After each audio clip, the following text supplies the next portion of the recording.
सुजानपुर नगर में धर्मचंद नाम का एक खानदानी जमींदार रहता था। कभी उसका घर धन धान से भरा था, परंतु धर्मचंद था कि वो कभी भी खेती किसानी पे ध्यान नहीं देता था। उसका ध्यान तो बस जुए और शराब में लगा रहता था। जब भी उसे पैसे की तंगी होती, वो गांव के महाजन के पास जाता और कुछ न कुछ गिरवी रख के धन ले आता था। ये सिलसिला कई वर्षों से चलता आ रहा था। अब तो हाल ये था कि धर्मचंद की अधिकतर जमीन जायदाद महाजन के पास गिरवी पड़ी थी। उसकी पत्नी इस आदत से बहुत परेशान थी। वो उसे बहुत समझाती, मगर धर्मचंद के सर पे जू तक न रेंगती। उसने जमीन जायदाद जेवर हवेली सब कुछ महाजन के पास गिरवी रख दिया था। एक दिन की बात थी, उसे धन की बहुत अधिक आवश्यकता थी, मगर घर में गिरवी रखने लायक अब कुछ भी नहीं बचा था। बहुत अधिक खोजबीन करने पे उसे बस एक तलवार मिली। वो सोचने लगा, ये तो बस लोहे की तलवार है, महाजन भला इसे क्यों गिरवी रखेगा। काफ़ी देर सोच विचार करने के बाद वो तलवार लेके महाजन के पास जा पहुंचा और बोला। राम राम करने के बाद जमींदार बोला, भाई एक ज़रूरत आन पड़ी है, मुझे 500 स्वर्ण मुद्राएं चाहिए है। महाजन मुस्कुराया और बोला, वैसे तो ये दुकान आप अपनी ही समझो, मगर व्यवहार के हिसाब से कुछ तो गिरवी रखना पड़ता है, तभी तो कर्ज मिलता है। जमींदार बोला, भाई इस बार गिरवी रखने के लिए मेरे पास कुछ भी नहीं है, पर एक ज़रूरत ही ऐसी आन पड़ी है कि मुझे धन की बहुत अधिक आवश्यकता है। मेरे पास मेरे पुरखों की ये अनमोल धरोहर ये तलवार है। कोई लाख मुद्राएं भी दे तो भी मैं ये तलवार किसी को ना दूं, परंतु आज पहली बार मैं इसे अपने से दूर कर रहा हूँ। मैं कुछ समझा नहीं, महाजन ने तनिक आश्चर्य से पूछा। तब जमींदार बोला, भाई आप इस तलवार को गिरवी रख लीजिए। महाजन कुछ सोच में पड़ गया और बोला, भाई जमीन जेवर गहने हीरे जवाहरात की कीमत तो मैं पलक झपकते ही बता देता हूँ, मगर इस तलवार की कीमत मैं कैसे बताऊँ। इसकी कीमत तो आप जैसा कोई खानदानी व्यक्ति ही बता सकता है। मैं ठहरा महाजन, मेरे लिए तो ये लोहे की बराबर ही है। जमींदार बोला, ऐसा मत कहो भाई, ये तो मेरे खानदान की आन बान और शान है। आज तक मैंने माटी पत्थर के बदले पैसा लिया है, आज तो अपनी आन को गिरवी रखने आए हैं। आप इस तलवार को गिरवी रख लीजिए, जल्दी ही मैं इसे छुड़ाने आऊँगा। वैसे भी अगर धन लौटाने से पहले मैं मर भी गया तो भी इस तलवार की 1000 मुद्राएं तो कोई भी दे सकेगा। महाजन सोचने लगा, कोई बात नहीं, ये इतनी मनहार कर रहा है तो ये इसके खानदान की तलवार ही होगी। महाजन ने जमींदार के हाथ पे 500 स्वर्ण मुद्राएं रखी और कहा, ठीक है, जल्दी ही अपनी तलवार ले जाना। भाई बाल बच्चों का घर है, तलवार रखना मुझे खतरे से कम नहीं लगता है। जमींदार भी बोला, भाई जमीन जायदाद भले ना छुड़वाऊं, मगर ये खानदानी तलवार है, हमारे खानदान की इज्जत है, इसी तो जल्दी छुड़वाने आऊँगा। घर आकर जमींदार सोचने लगा, लोहे की तलवार है, इसे भला मैं 500 स्वर्ण मुद्राएं और ब्याज देकर छुड़वाऊंगा। वैसे भी इस महाजन ने मेरी बहुत सी जमीन जायदाद मारी है, अब ये 500 स्वर्ण मुद्राएं तो मैं बिल्कुल भी नहीं दूंगा। मेरे लिए तो ये घर में पड़ी कबाड़ से ज़्यादा कुछ नहीं थी। सब कुछ गंवा देने के बाद इन 500 स्वर्ण मुद्राओं को जमींदार बहुत सोच समझकर खर्च करने लगा था। धीरे धीरे इस बात को 6 माह बीत गए थे।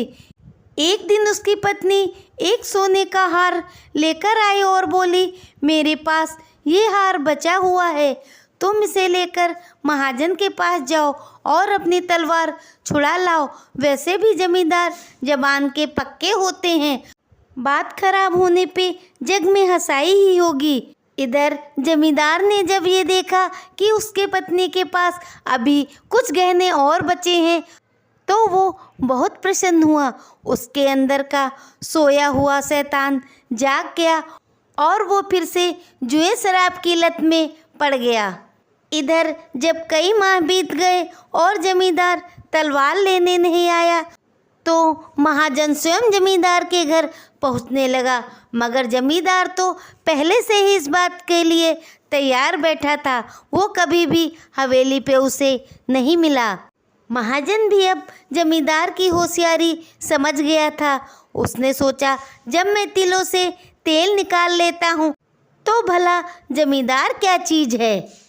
वो मन ही मन सोचने लगा कि कैसे जमींदार से अपने 500 स्वर्ण मुद्राएं निकलवाई जाएं, ऐसी बिसात बिछाएं कि पल में उसके पैसे मिल जाएं। एक दिन गांव का कालू नाई जब उसके बाल काटने आया तो महाजन सोचने लगा, हाँ यही वो व्यक्ति है जो उसकी बात जमींदार तक पहुंचा देगा।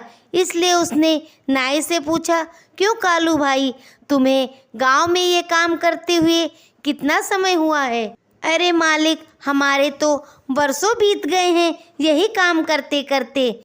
महाजन बोला, जैसे आपको ये काम करते करते वर्षों बीत गए हैं उसी तरह मुझे भी सूद का काम करते करते वर्षों बीत गए हैं।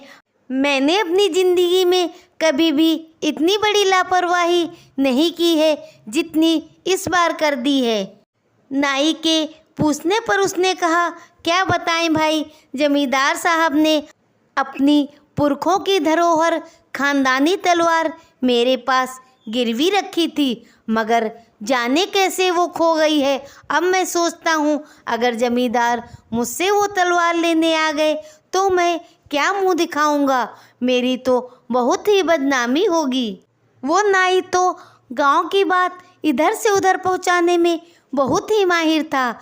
महाजन के घर से निकल के वो तुरंत ही जमींदार साहब के यहाँ पहुंचा।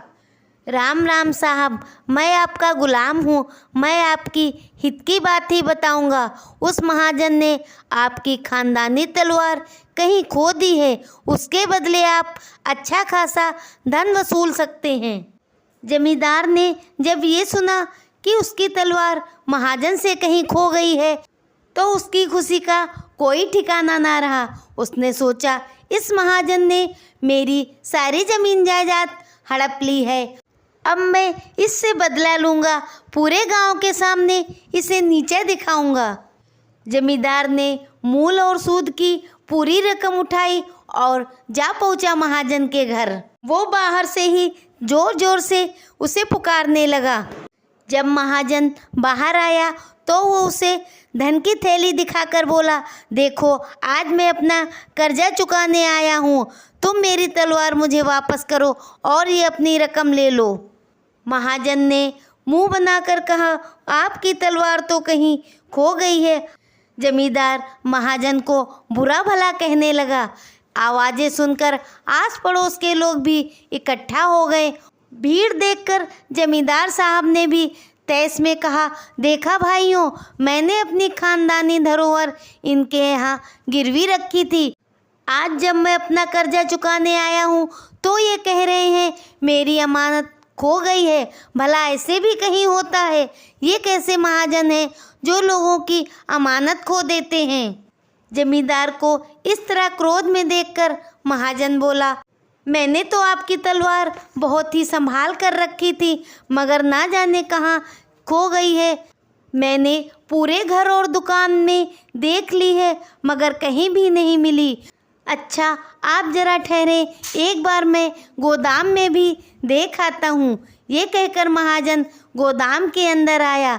सामने ही अलमारी में तलवार रखी थी। महाजन ने तलवार ली और बाहर आके जमींदार साहब को दे दी। ये सब देखकर जमींदार तो हक्का बक्का रह गया। अब वो क्या करें, उसका दांव तो उल्टा पड़ चुका था। अब पूरे गांव वाले के सामने वो कुछ कह भी तो नहीं सकता था। मायूस होकर उसे कर्जा चुकाना पड़ा और तलवार लेकर अपने घर लौट आया। महाजन जमींदार की होशियारी को अब समझ गया था, इसलिए उसने कोई रियायत नहीं दी। जमींदार द्वारा रखी गई हवेली पे कब्जा कर लिया और जमींदार को वहाँ से बाहर निकाल दिया।